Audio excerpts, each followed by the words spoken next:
Hi. The film I will be talking about today is Little Fugitive. This film was directed by Ray Ashley, Morris Engel, and Ruth Orkin. This film came out in 1953 and is a story of two brothers. This is probably the best film I've ever seen at capturing the world through the eyes of a child. It also gives you a chance to see Brooklyn and Coney Island and what it must have been like in the 1950s. I first heard about this film from Gilbert Gottfried on the Gilbert Gottfried podcast. He and his co-host Frank Santopadre used to recommend films on the podcast that they knew maybe a lot of people hadn't seen. And this was the one that Gilbert Gottfried had recommended, and Gilbert Gottfried himself was born at Coney Island in that area and was raised in Brooklyn, and had such an affection for this film because it kind of captured the Brooklyn that he grew up in as a child. Now, I was not born in the New York area and not from that time period, but even though I'm of a different generation, the one thing that this film transcends and is universal is it does capture the way the world looks to a child. And that's universal regardless of generation. And while this child was born in Brooklyn and I'm from the South, it reminded me of how big the world looks when you're a child. And even when I revisit things now, and I've heard other people that are older, what they say is how much bigger everything seemed then and how small everything seems now. And what makes this interesting is it's told through the eyes of a child. You really feel it's their world in the way that in which they see it. And there's a lot of films that are made about kids, for kids, but we don't see it from the vantage point of a child. It's mainly just meant to stimulate the kid, have bright colors on screen. And in this day and time, the movie that I keep hearing about now is Paw Patrol. It's all that, or Toy Story, or Cars, or things of that. But you don't really ever see a film where it's just children being children and just kind of being natural. And that's what this film is. These were not trained child actors. None of the people in it were, regular performers. This was very much shot like a documentary. And what I found when I researched the film is the director was able to use a strap-on camera that was kind of concealed so he could shoot it that way. And there were people that were extras in the film and didn't know it. So he just kind of captured New York, Brooklyn, Coney Island in its natural state. And this film had a big influence on the French New Wave. The two main characters in the film, Lenny and Joey, are brothers. Lenny's Joey's older brother. And it just starts with them out meandering around in the streets of Brooklyn with their friends playing. And then they go home and their mother informs them that their grandmother's in ill health and she'll be having to go see her. And Lenny, the older brother's upset because he was supposed to go with his friends to Coney Island the next day. And she says, no, you can't do that because I'm leaving now. I won't be back till late tomorrow, and you're responsible for your brother. And as any child would be, he's angry about this.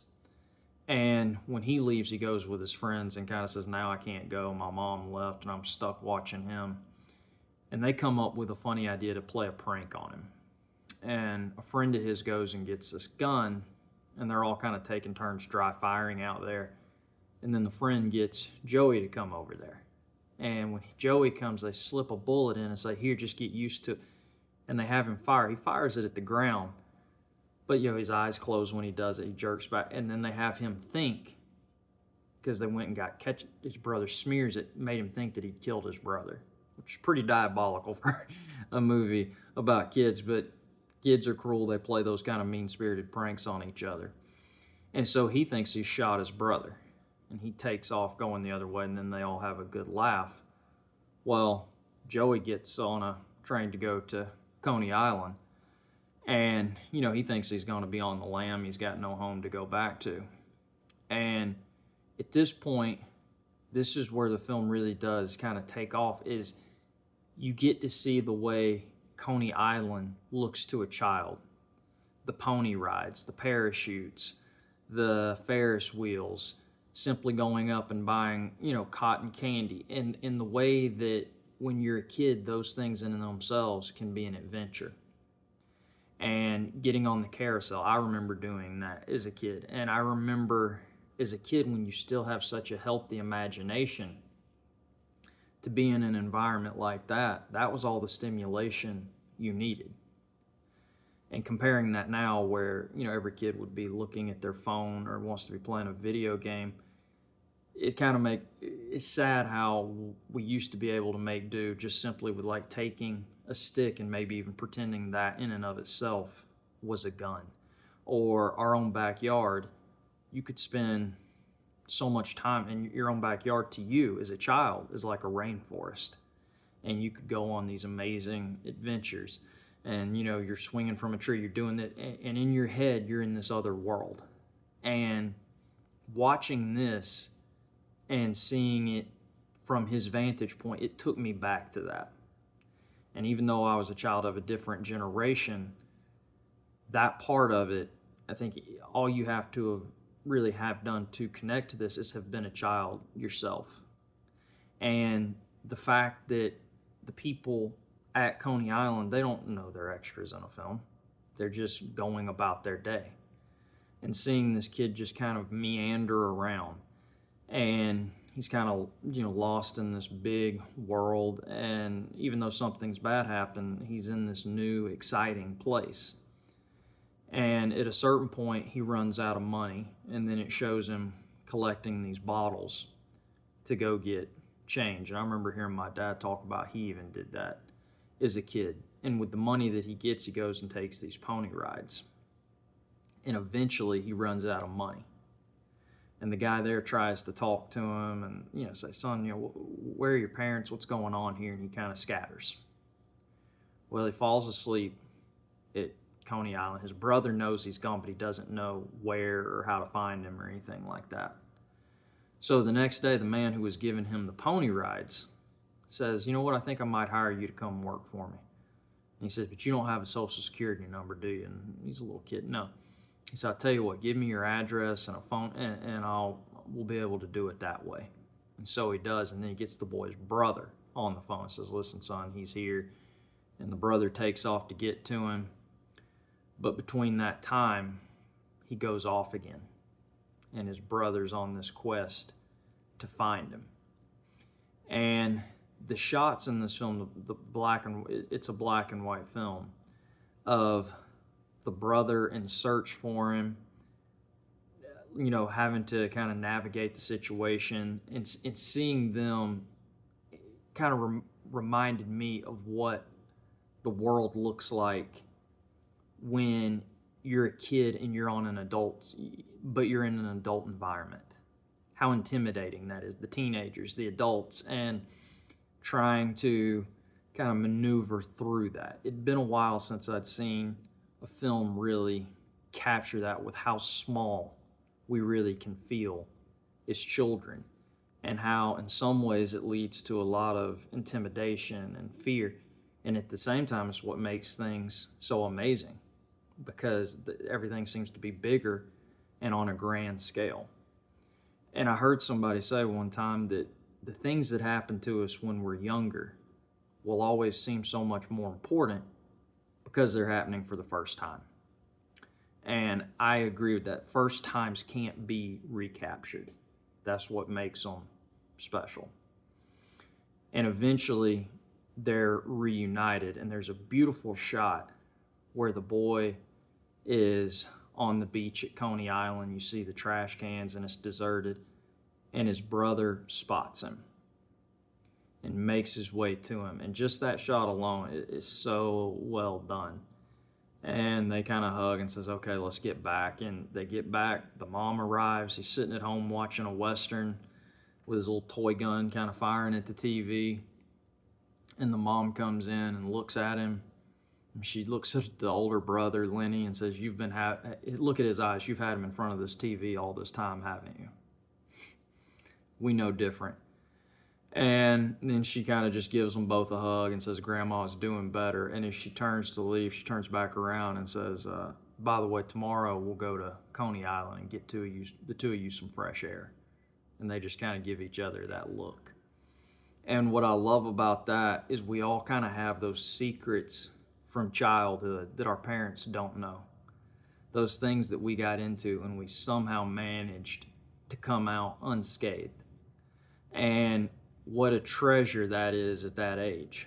I can just remember even as a kid going outside and just really those days with no purpose that just simply unfold and feeling like, I'd been on an adventure. And in some ways, I guess childhood in itself is an adventure. And what really it made me think about again too was how things moved so much slower and you felt like you had so much more time at that stage in the game. As a kid, my bedtime was 9 o'clock. And I lived in a neighborhood where a lot of the kids were older than me and they didn't get home from school till like 3:30. So you really think about it, they maybe get outside around 4, you eat dinner around 6. I really only had about 3 or 4 hours to get out and do stuff. But it seemed we were able to squeeze an eternity in to those 4 hours in a way that you lose in adulthood. No matter how early you get up, no matter how much a jump on the day you get, it just slips right through your fingertips. And it made me nostalgic watching this film for my own childhood and for those kind of memories and kind of maybe going somewhere where you weren't supposed to go and getting away with it. And what a gift that was in and of itself, and how kids, those memories will stay with you forever. Those kind of days that maybe you went somewhere where your parents thought you were going here, and then as soon as you kind of got far enough away, you went off on your own little voyage and did something and came back and you kind of felt like you'd outsmarted them. And the fact that you'd gotten away with something made the adventure that much better. And it makes me sad that as good as this film is, it didn't maybe inspire enough filmmakers to also try and put this technique to use. And I still think kids would be open to it and could be receptive to it, but we don't give them the chance. We bombard them with Paw Patrol and is it Despicable Me with the Minions? I don't know. Cars, Toy Story, CGI, whatever, Sonic the Hedgehog movies that are coming down the pike. Wouldn't it be fun to just make a movie with a child? I remember when I was a kid, they did some silly movie. If they did a movie from the vantage point of a child, it was something like Home Alone or where, the adults, there's a lot of pratfalls, adults slipping on things. They still kind of felt that they had to indulge the kid or they'd lose them. And this film didn't do that. There is no somebody slips on a banana peel or they pull a fast one the adults don't act like morons. This is just simply, this is what happened this day in these two kids' lives, and we'll let you in on it. And I saw it for the first time yesterday and thoroughly enjoyed it. I was grateful to Gilbert Gottfried for mentioning it on the podcast. So when TCM aired it, I made a point to DVR it. Pretty sure anybody that watches this one, you'll enjoy it. Until next time, thanks.